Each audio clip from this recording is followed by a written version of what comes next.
টাকার জন্য খুন করেছিলি না? দাদাকে মেরে শান্তি হয়নি, সম্পত্তি পাবার জন্য আমাকে আর খোকাকে পাহাড় থেকে ধাক্কা দিয়ে ফেলে দিলি। বেশ, কিন্তু এবার তোকে কে বাঁচাবে? কে কাকে খুন করেছিল আর খুনির শেষ পরিণতিই বা কী হয়েছিল জানতে হলে শুনুন আজকের আমাদের বিশেষ নিবেদন জাতিস্বর। রচনা করেছেন তারাদাস বন্দ্যোপাধ্যায়। গল্পটি আমরা নিয়েছি মিত্র ঘোষ পাবলিশার্স কর্তৃক প্রকাশিত তারানাথতান্ত্রিক সমগ্র গ্রন্থ থেকে। তারানাথের সেদিন কোনো কাজ ছিল না। সন্ধ্যের দিকে এমনিতেই তার বৈঠকখানা ফাঁকা থাকে, আজ যেন বড্ড ফাঁকা। তারানাথ বসে একা হুঁকো খাচ্ছে। আমাদের দেখে খুশি হয়ে বলল, আরে এসো এসো, তোমাদের কথাই ভাবছিলাম। কিশোরী বলল, হঠাৎ আমাদের কথা ভাবছিলেন যে বড়? হঠাৎ নয়, আজ সারাদিনই কোনো কাজ নেই বুঝলে। অন্য অন্য দিনে কোষ্ঠী করতে না হোক, অন্তত হাত দেখাতে 2-4 জন এসেই যায়। দিনের খরচাটা যা হোক করে, বুঝলে না। আজ একটা পয়সা আমদানি নেই, হাত পা কোলে করে বসে থেকে বিরক্ত ধরে যাচ্ছিল। তোমরা আশায় বাঁচলাম। কিন্তু আমরা যে খদ্দের নই। নাই বা হলে পয়সা না পাই, আড্ডা দিয়ে তো বাঁচবো। তোমাদের তো বলেইছি পয়সা কম উপার্জন করিনি জীবনে। বৈষয়িক লোক হলে অনেক জমিয়ে ফেলতে পারতাম। পয়সার মায়া নেই আমার। দিন চলে গেলেই খুশি। যাওয়ার সময় কটা পয়সা গাঁটে বেঁধে নিয়ে যেতে পারবো মনে করো। চারি পেয়ালায় চা নিয়ে এলো। তারানাথ পাকা মজলিসি লোক। চা খেতে খেতে সে গল্প জমিয়ে তুলল। কিছুক্ষণ নানা বিষয়ে কথা হবার পর কিশোরী বলল, ভালো কথা। আজকের কাগজ দেখেছেন? তরুবালা হত্যাকাণ্ডে মীমাংসা হয়ে গিয়েছে। প্রত্যক্ষদর্শীর বিবরণ অনুযায়ী আসামির ফাঁসির হুকুমও হয়ে গিয়েছে দেখলাম। খবরটা দেখেছি বটে। কিছুদিন আগে কলকাতার এক কুখ্যাত পাড়ায় তরুবালা নামে একটি পতিতা মেয়ে খুন হয়। খুনি কোনো সূত্র রেখে যায়নি। তাই নিয়ে কদিন কাগজে খুব হইচই চলেছিল। আজ কাগজে বেরিয়েছে খুনি ধরা পড়ার খবর। অপর একটি পতিতা মেয়ে বাথরুমে লুকিয়ে থেকে সমস্ত খুনের দৃশ্য দেখেছিল। এতদিন প্রাণের ভয়ে কিছু বলেনি, কিন্তু পুলিশি জেরা চাপে আর বিবেকের তাড়নায় সে শেষ পর্যন্ত সব স্বীকার করেছে। বস্তুত তার বিবৃতির উপর নির্ভর করেই অপরাধীর শাস্তি হয়ে গেল। আমি বললাম, সত্যি মেয়েটার দোষ নেই, প্রাণের ভয় সবারই আছে। তাছাড়া চোখের উপর খুন দেখলে মনে অবস্থা কেমন হয় কে জানে। একজন মানুষকে 5 হাতের মধ্যে মেরে ফেলা হচ্ছে, উফ, ভাবা যায় না। সত্যি বলছো? খুনের প্রত্যক্ষদর্শীর মনের অবস্থা কি হয় ভারী জানতে ইচ্ছা করে, কিন্তু কে বলতে পারবে? আমি পারি। আমি আর কিশোরী তারানাথের কথা অবাক হয়ে তার দিকে তাকালাম। বলে কি তারানাথ, ঠাট্টা করছে নাকি? কিন্তু সিরিয়াস ব্যাপার নিয়ে ঠাট্টা করবার লোক তো তারানাথ নয়। তাহলে কিশোরী আমার চেয়ে আগে সমস্ত পরিস্থিতিকে সামলে নিতে পারে। সে জিজ্ঞাসা করল, কি করে বলবেন? তারানাথ গম্ভীর গলায় বলল, কারণ আমি চোখের সামনে একটা খুন হতে দেখেছি। তারানাথের কাছে অনেক অদ্ভুত গল্প শুনেছি, কিন্তু এ ব্যাপার একেবারেই অপ্রত্যাশিত। এবার কিশোরীও কোনো কথা বলল না। তারানাথ আমাদের দিকে তাকিয়ে বলল, খুন হয়েছিল বটে, কিন্তু সে খুনের জন্য কারোর ফাঁসি হয়নি। আমি ছাড়া আরও কয়েকজন প্রত্যক্ষদর্শী ছিল। কেস আদালতে ওঠে, কিন্তু পরে যে খুন করেছিল সে ছাড়া পেয়ে যায়। শুনবে গল্পটা? তাহলে বলি। শোনবার জন্য আমাদের অনুরোধ সামান্য প্রয়োজন ছিল। তারানাথ এক কলকে তামাক সেজে বলতে শুরু করল, বছর 10 আগের কথা। তখন আমার কাছে অমরনাথ ভট্টাচার্য বলে এক ভদ্রলোক প্রায় আসতেন। ব্যক্তিগত একটা বিপর্যয়ে পড়ে আমার কাছে হাত দেখাতে এসেছিলেন। আমার কথা মতো রত্ন ধারণ করে সে বিপদ কেটে যায়। তারপর থেকেই কৃতজ্ঞতা বশতই হোক আর আমাকে ভালো লেগে যাওয়ার জন্য হোক, সপ্তাহে অন্তত 3 দিন উনি আড্ডা দিতে আসেন। অতি অমায়িক মানুষ, আড্ডাবাজ এবং ভালো গল্প বলিও বটে। আমাদের আলাপ খুব জমে উঠেছিল। একদিন অমরবাবু সন্ধ্যার দিকে এসে হাজির হলেন। দেখলাম উনি কিছু অন্যমনস্ক, কোনো চিন্তায় মগ্ন থাকলে যেমন হয়। চা খাচ্ছেন, হ্যাঁ হুঁ করে আমার কথার উত্তর দিয়ে যাচ্ছেন, কিন্তু আড্ডা যেন ঠিক জমছে না। একসময় বলে ফেললাম, আপনার কি হয়েছে বলুন তো, কিছু ভাবছেন? অমর ভট্টাচার্য এক মুহূর্ত কি ভাবলেন, তারপর বললেন, ভেবেছিলাম বলবো না, কিন্তু এখন মনে হচ্ছে বললে আপনাকেই বলা উচিত। অন্যে হেসে উড়িয়ে দেবে, কিন্তু আপনি হয়তো বুঝতে পারবেন। খুলে বলুন। আমার এক বাল্যবন্ধু আছে, তার নাম বিজয় চাটুর্যে। অনেক দিন বিয়ে হয়েছে বটে, কিন্তু একটি বই সন্তান হয়নি। মেয়ে সন্তান, নাম সুবালা, এখন 13। মেয়েটি দেখতে খুব সুন্দরী, পড়াশোনাতেও ভালো। বিজয় প্রাচীনপন্থী গোঁড়া লোক নয়। মেয়েকে সেই লেখাপড়া শিখিয়ে উপযুক্ত করে দিয়ে বিয়ে দিয়ে দিতে চায়। সবই তো ভালো চলছিল, কিন্তু হঠাৎ এক বিপদ এসে উপস্থিত হয়েছে। কি হয়েছে? সুবলা আজকাল কেমন কেমন সব কথাবার্তা বলতে শুরু করেছে, যার কোনো মানে হয় না। এমন সব অসংলগ্ন কথা। বিজয় খুব ভয় পেয়ে গিয়েছে। সে সন্দেহ করছে সুবলার বোধহয় মস্তিষ্ক বিস্কৃতির লক্ষণ দেখা দিয়েছে। কী ধরনের অসংলগ্ন কথা? অশ্লীল কিছু? আদৌ না। সবার সঙ্গে বসে আলাপ করতে করতে থেমে গিয়ে কেমন যেন হয়ে যাচ্ছে। তারপর একটা ঘুম ঘুম ভাবের মধ্যে নানা অদ্ভুত কথা বলছে। সে কথাগুলো কি? সে ঠিক বলে বোঝানো যাবে না। আপনি চলুন না একবার। আপনি তো নানা রকম বিষয় জানেন। হয়তো আপনাকে দিয়ে বিজয়ের উপর একটা উপকার হয়ে যাবে। সুবলাকে ডাক্তারের কাছে নিয়ে যাওয়ার আগে আপনি একবার চলুন। বিজয়বাবু কোথায় থাকেন? এই কাছেই, অবিনাশ দত্ত লেন। কাল যাবেন? আমার কৌতূহল জেগে উঠেছিল। বললাম, বেশ তো, বলে রাখবেন আপনার বন্ধুকে, কাল সন্ধ্যার দিকে যাওয়া যাবে। ঠিক আছে, আমি এসে আপনাকে নিয়ে যাব, তৈরি থাকবেন। পরের দিন গেলাম বিজয় চাটুর্যের বাড়ি। সাধারণ মধ্যবিত্ত গৃহস্থ, তবে সচ্ছল অবস্থা। ভদ্রলোক বেশ সুপুরুষ।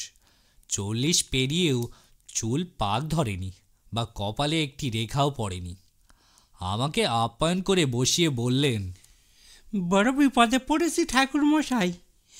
আমার এই একটি মাত্র সন্তান, ওর যদি কিছু হয় তাহলে আমাদের আর কোনো সান্ত্বনা থাকবে না। শুনেছেন তো সব অমরের কাছে। মেয়েটিকে একবার ডাকুন না দেখি। বিজয়বাবু নিজে গিয়ে হাত ধরে সুবালাকে নিয়ে এলেন। অমর ভট্টাচার্য ঠিকই বলেছিলেন, মেয়েটি অপরূপ সুন্দরী। বাড়ন্ত গড়নের জন্য সত্যিকারের বয়স চেয়ে অনেক বড় দেখায়। সুবালা ঘরে ঢুকতেই আমি চমকে সোজা হয়ে বসলাম। মেয়েটি সাধারণ মেয়ে নয়। আমাদের তন্ত্রশাস্ত্রে কিছু কিছু অতিলৌকিক দেহলক্ষণের বর্ণনা আছে, সুবালার শরীরে সেগুলি বর্তমান। আমার চমকে ওঠা বিজয়বাবু লক্ষ্য করেছিলেন, কিন্তু মেয়ের সামনে কিছু জিজ্ঞাসা করলেন না। আমি আদর করে কাছে বসিয়ে সুবালার সঙ্গে কথা বলতে লাগলাম। বেশ স্বাভাবিক মেয়ে, কোন দিক দিয়ে কোনো ব্যতিক্রম নেই। কিছু পরে বিজয়বাবুকে বললাম, যান, ওকে ভেতরে নিয়ে যান। বিজয় চাটুর্যে বললেন, যাও তো মা, ভিতরে গিয়ে মাকে বলো খাবার পাঠাতে। সুবালা চলে যেতে আমি প্রথমে বললাম, ভয় নেই বিজয়বাবু, আপনার মেয়ের কোনো অসুখ করেনি। এটা পাগলামির পূর্বাভাস নয়। তবে আপনার মেয়ের শরীরে কয়েকটা দিব্য লক্ষণ রয়েছে। কী লক্ষণ তা আমি বলবো না। অন্যের চেয়ে আপনার মেয়ে কিছু আলাদা হবেই, এ আপনি রোধ করতে পারবেন না। বিজয়বাবু অপ্রসন্ন মুখে চুপ করে রইলেন। বুঝলাম আমার ব্যাখ্যা তার ঠিক মনোপূর্ণ হয়নি। তার আমি কি করতে পারি? মেয়ের তো কোনো অসুখ নেই বা অপদেবতা ভর করেনি যে আমি মাদুলি দিয়ে কি যজ্ঞ করে সারাবার চেষ্টা করব। এমন সময় ভেতর বাড়িতে একটা হইচই এর শব্দ শোনা গেল, কয়েকজন মহিলার সম্মিলিত কণ্ঠস্বর। বিজয়বাবু তাড়াতাড়ি করে উঠতে উঠতে বললেন, ওই বোধহয় আবার অমন করেছে। আসুন ঠাকুরমশাই আমার সঙ্গে, দেখে যান। সামান্য ইতস্তত করে তার পিছন পেছন বাড়ির ভেতরে ঢুকলাম। লম্বা বারান্দা পেরিয়ে একটা ঘরের সামনে দাঁড়ালেন বিজয়বাবু। সে ঘর থেকেই গোলমাল ভেসে আসছে। দরজার কাছে দাঁড়িয়ে ভেতরে উঁকি দিলাম। দেয়ালে হেলান দিয়ে মাটিতে বসে আছে সুবালা, চোখ দুটো অর্ধেক বোঝা। সেই অবস্থাতেই বিড়বিড় করে কি যেন বলছে। আমাকে দেখে ঘরের মহিলারা ঘোমটা টেনে দিলেন। বিজয়বাবুকে বললাম, ওদের একটু সরে দাঁড়াতে বলুন তো, আমি একবার আপনার মেয়ের কাছে যাব। বিজয়বাবুকে কিছু বলতে হলো না। আমার কথা শুনে মেয়েরা নিজে থেকেই ঘরের এক কোণে সরে গেলাম। আমি গিয়ে হাঁটুতে গেড়ে সুবালার পাশে বসে ডাকলাম, সুবালা। শুনতে পেল কি না বোঝা গেল না, অন্তত বাইরে তার কোনো প্রতিক্রিয়া প্রকাশ পেলাম না। মনে মনে ইষ্ট স্মরণ করে সুবালার গায়ে হাত বুলিয়ে দিতেই তার কথা বন্ধ হয়ে গেল, যেন সে আস্তে আস্তে ঘুমিয়ে পড়েছে। জানো তো, মধুসুন্দরী দেবী আমাকে ওই ধরনের কয়েকটি ক্ষমতা দান করেছিলেন। সুবালাও শান্ত হয়ে এলো, গভীর নিঃশ্বাস পড়তে লাগলো। আমি মৃদু স্বরে বললাম, বলো মা, কি বলছিলে বলো। সুবালা টেনে টেনে বলল, খোকা পড়ে যাচ্ছে যে, আমিও পড়ে যাচ্ছি। পেছন থেকে ঠেলে দিল আমার কোলে খোকা। বললাম, খোকা কে? আমার খোকা। তোমার ছেলে? উত্তর নেই। মাথায় কি কষ্ট, উফ, পাথর এসে লাগলো মাথায়। কে ধাক্কা দিল তোমাকে? আর উত্তর নেই। এবারে সত্যি ঘুমিয়ে পড়েছে মেয়েটি। বিজয়বাবুকে বললাম, ওকে বিছানায় শুইয়ে দিন, ঘুমিয়ে পড়েছে। আর আপনি আমার সঙ্গে আসুন, কথা আছে। বাইরের ঘরে এসে বসলাম। কিছু বুঝতে পারলেন? না, মানে ঠিক। আপনার মেয়ে জাতিস্বর। জাতিস্বর? হ্যাঁ, সুবালা সম্ভবত আগের জন্মের কথা মনে করতে পারে। সেসব কথাকে আপনারা অসংলগ্ন বলে মনে করছেন। তা আসলে ওর আগের জন্মে ঘটে যাওয়া ঘটনা। এই কারণেই ওর শরীরে নানা দিব্য লক্ষণ রয়েছে। জাতিস্বর হওয়ার আত্মার খুব উঁচু অবস্থার পরিচয়। তাহলে এখন আমাদের কি করা কর্তব্য? কিছুই নয়, এ ভাব আপনিতেই কেটে যাবে। আমি আরও একটি জাতিস্বর মেয়েকে দেখেছিলাম। বয়স বাড়তে শুরু করার সঙ্গে সঙ্গে জন্মান্তরের স্মৃতি কমে আসতে থাকে। সুবালার কতদিন এরকম হয়েছে? তা প্রায় বছরখানেক হবে। তাহলে তো অনেক বেশি বয়সে শুরু হয়েছে বলতে হবে। জন্মান্তরের স্মৃতি সাধারণত 5-6 বছর বয়সেই জেগে ওঠে। এই বয়সে মিলিয়ে আসতে থাকে। যাক, কিছু না করে শুধু দেখেই যান, সুবালা আপনিই সেরে যাবে। সেদিন ফিরে চলে এলাম। তারপর বছর কয়েক ধরে মাঝে মাঝে বিজয় চাটুর্যের বাড়ি গিয়েছি। কখনো বা উনি আর অমরনাথ আমার কাছে এসে সুবালার খবর দিয়েছেন। মোটের ওপর বলতে গেলে 2 বছর আমার সুবালার গত জন্মে কি ঘটেছিল সে সম্বন্ধে একটা ধারণা করতে পারলাম। বিভিন্ন সময়ে আচ্ছন্ন অবস্থায় সুবালা যা বলেছিল তার উপরে নির্ভর করেই আমরা কিছু জোড়াতালি দিয়েই সমস্ত ব্যাপারটা আন্দাজ করেছিলাম। কিন্তু আমাদের আন্দাজ যদি সত্যি হয়ে থাকে কেন, নিশ্চয়ই সত্য, কারণ পরে যা ঘটেছিল তাতে আর কোনো সন্দেহ থাকার কথা নয়। তাহলে সে বড় মর্মন্তুক ঘটনা। কিশোরী বলল, আপনারা কি আন্দাজ করেছিলেন? তারানাথ আবার বলতে শুরু করলো। সুবালা ওই ঘোর লাগা অবস্থায় প্রায় বলতো সে তার ছেলেকে নিয়ে যেন কোনো উঁচু জায়গা থেকে পড়ে যাচ্ছে, মাথায় আঘাত পাওয়ার কথা বলতো। একদিনও টান করে চুল বেঁধে এসেছে। দেখলাম বাঁদিকের কপালে একটা লম্বা দাগ, পুরনো ক্ষত শুকিয়ে এলেও যেমন দাগ শুকিয়ে যায় তেমনই। বিজয়বাবুকে বলতেই তিনি বললেন, ওটা সুবালার জন্মগত দাগ। খেয়াল করেছেন কি, সুবালা আচ্ছন্ন অবস্থায় মাথার যেখানে আঘাত লাগার কথা বলে, এই দাগটাও ঠিক সেইখানে। তাও কি হয় গত জন্মের আঘাতের দাগ এ জন্মে ফুটে ওঠে? জানি না, তবে পৃথিবীতে অনেক কিছুই যে সম্ভব সে তো দেখতেই পাচ্ছেন। যাক, 2 বছরে যা জানতে পেরেছিলাম তা খুব স্পষ্ট না হলেও মোটামুটি এই: সুবালা গত জন্মের একটি শিশু সন্তান নিয়ে বিধবা হয়। পরে কে বা কারা কোনো উঁচু স্থান থেকে, সম্ভবত কোনো ঢিলার ওপর থেকে সন্তানসহ সুবালাকে ঠেলে ফেলে দিয়ে হত্যা করে। কিন্তু কেন হত্যা করে এবং হত্যাকারীর নাম কি, এসব খবর আমরা কিছুতেই জানতে পারিনি। এখানে এসেই সুবালার কথা আটকে যেত। মনের ওপর চাপ পড়লে ক্ষতি হতে পারে ভেবে আমিও জোর করিনি কখনো। এখানে একটা কথা বলে রাখি, এই ঘটনা আমি বুঝতে পেরেছিলাম মাতৃস্নেহ কি জিনিস। সন্তানের প্রতি মায়ের টান বিশ্বের একটা বড় শক্তি। সুবালা মাত্র 13 বছরের কিশোরী, এজন্য এখনও সে মা হয়নি। কিন্তু আধো অজ্ঞান অবস্থায় যখন সে বলতো, খোকা পড়ে যাচ্ছে যে, আমিও পড়ে যাচ্ছি, পেছন থেকে ঠেলে দিল আমার কোলে খোকা, তখন তার মুখে যে ব্যাকুলতা ফুটে উঠত তার মাতৃহৃদয়ের গভীর অভিব্যক্তি ছাড়া হয় না।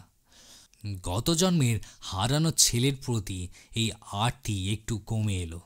এভাবেই আরও বছর 2 কেটে যাওয়ার পর আস্তে আস্তে সুবালা অনেকটাই স্বাভাবিক হয়ে এলো। এখন তার বয়স হলো 17। একদিন বিকেলে অমরবাবু এসে বললেন, একটা ভালো খবর আছে, বেশ বড় রকমের ভোজ আসন্ন। কি ব্যাপার, গৃহিণী পুত্রমুখ দর্শন করবেন নাকি? দূর, আপনার যেমন সব কথা এই বয়সে।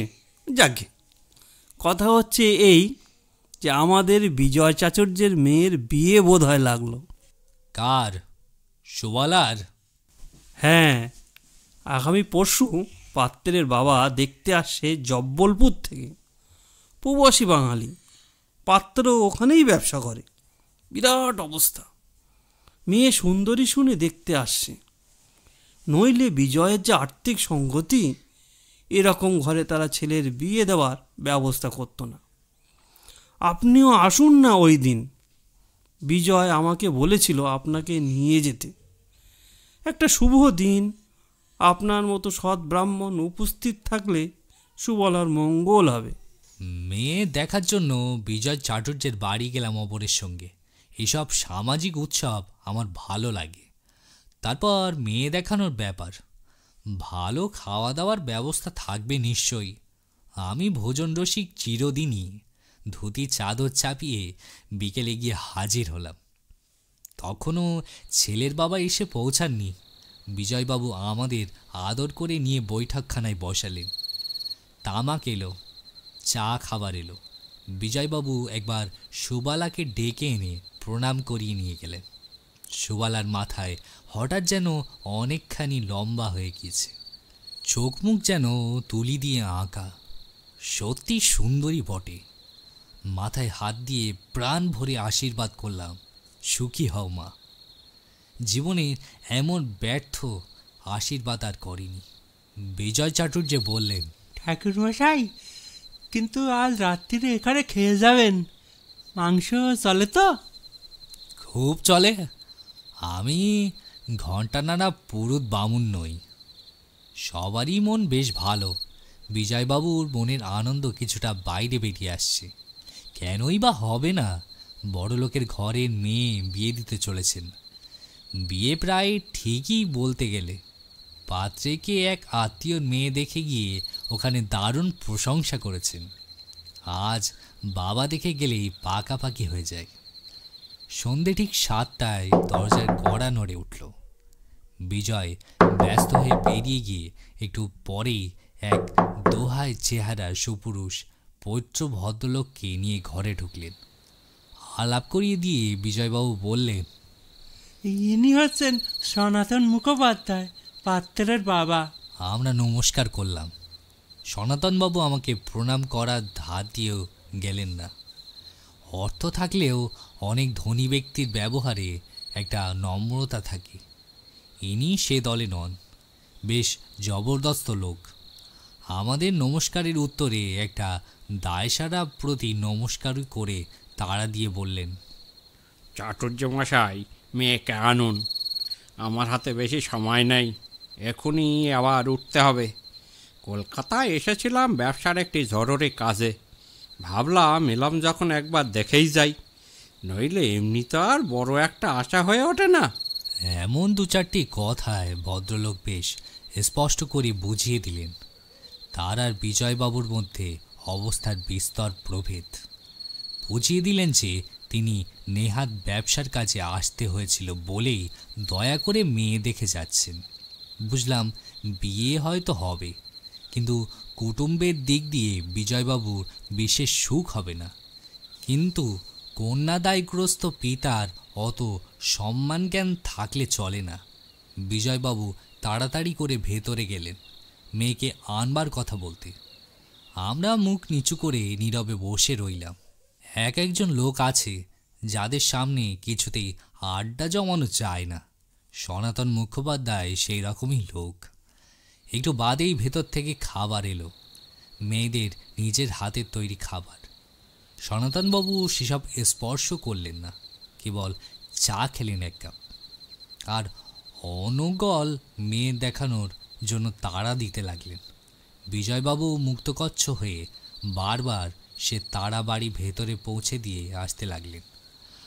বস্তুত এমন অভাব্য মানুষ খুবই কম দেখেছি।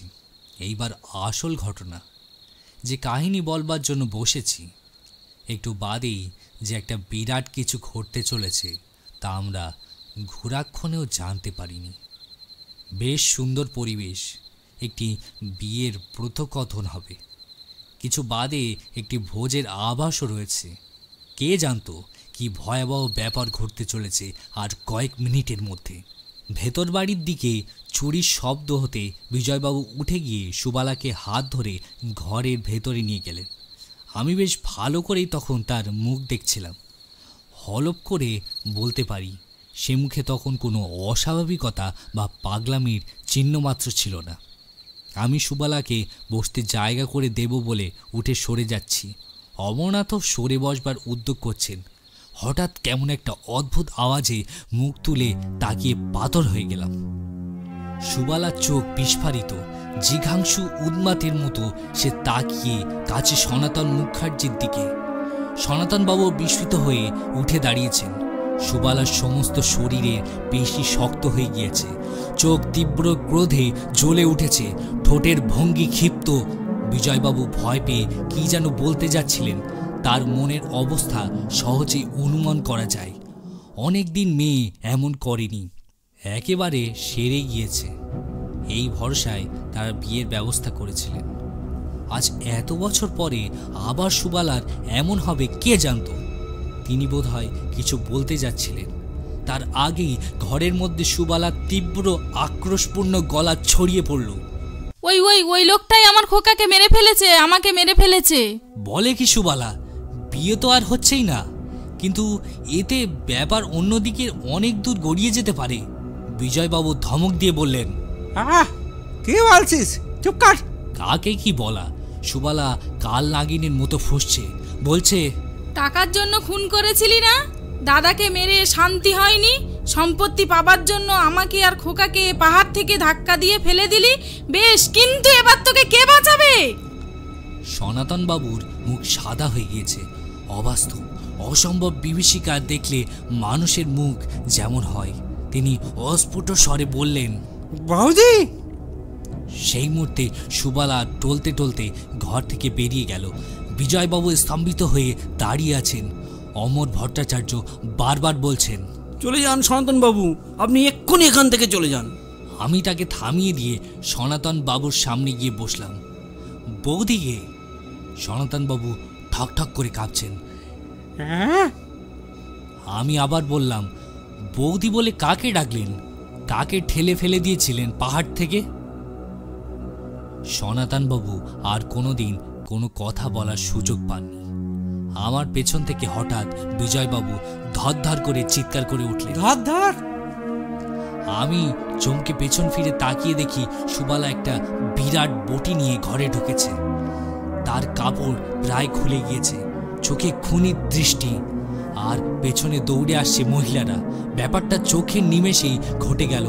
অমরবাবু খাট থেকে নেমে বা আমি আর বিজয়বাবু এগিয়ে গিয়ে বাধা দেবার আগেই সুবালা ঝড়ের বেগে দৌড়ে এসে সনাতন মুখার্জির গলায় বটিটা বসিয়ে দিল। বিকৃত একটা শব্দ করে সনাতনবাবু পড়ে গেলেন। ফিনকি দিয়ে রক্ত ছুটল। সুবালা পড়ে গেল অজ্ঞান হয়ে। মিনিট 10 পরে মোড়ের ডাক্তারখানা থেকে যখন ডাক্তার নিয়ে ফিরে এলাম, তখন আর সনাতনবাবুর দেহে প্রাণ নেই। ঘণ্টা 2 পরে সুবালার জ্ঞান ফিরেছিল, কিন্তু এসব ঘটনা তার কিছুই মনে নেই। সম্পূর্ণ স্বাভাবিক।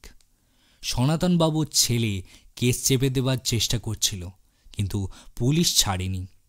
পুলিশ সুবালার বিরুদ্ধে খুনের অভিযোগ আনে, কিন্তু জজ বুদ্ধিমান। এ খুনের কোনো মোটিভ নেই। তাছাড়া আসামি পক্ষ থেকে বলা হয়েছিল মেয়ে পাগল। আমার আর অমর ভট্টাচার্যের সাক্ষ্যও কাজ হয়েছিল। সুবালা খালাস পেয়ে যায়। গত জন্মে টাকার লোভে বিধবা সুবালা আর তার সন্তানকে হত্যা করেছিল সনাতন। সেই সম্পত্তি পেয়েই জব্বলপুরে ব্যবসা ফেলেছিলেন সে। এদিকে সুবালা কলকাতায় বিজয় চাটুর্যের মেয়ে হয়ে জন্মগ্রহণ করেছেন। ভগবানের মার বড়ই সাংঘাতিক মার। কোথা থেকে সনাতন মুখার্জিকে এসে শাস্তি নিয়ে যেতে হবে। নিজের জন্য এতটা নয়, কিন্তু তার সন্তানের মৃত্যুর কথা ভুলতে পারেনি সুবালা। সনাতনকে দেখা মাত্র দপ করে জ্বলে উঠেছিল জন্মান্তরের স্মৃতি। তারানাথ থামল। অন্যদিন গল্পের শেষে কিশোরী যা হোক একটা টিপ্পিনি কাটে, আজ সেও চুপ করে বসে রইল। বাইরে ল্যাম্পপোস্টে আলো জ্বলে উঠেছে। ঘরের মধ্যে কেমন একটা বিষণ্ণতা। তারানাথও আর কোনো কথা বলছে না। শেষে আমি স্তব্ধ ভেঙে বললাম, আজ যাই, আর একদিন আসবো।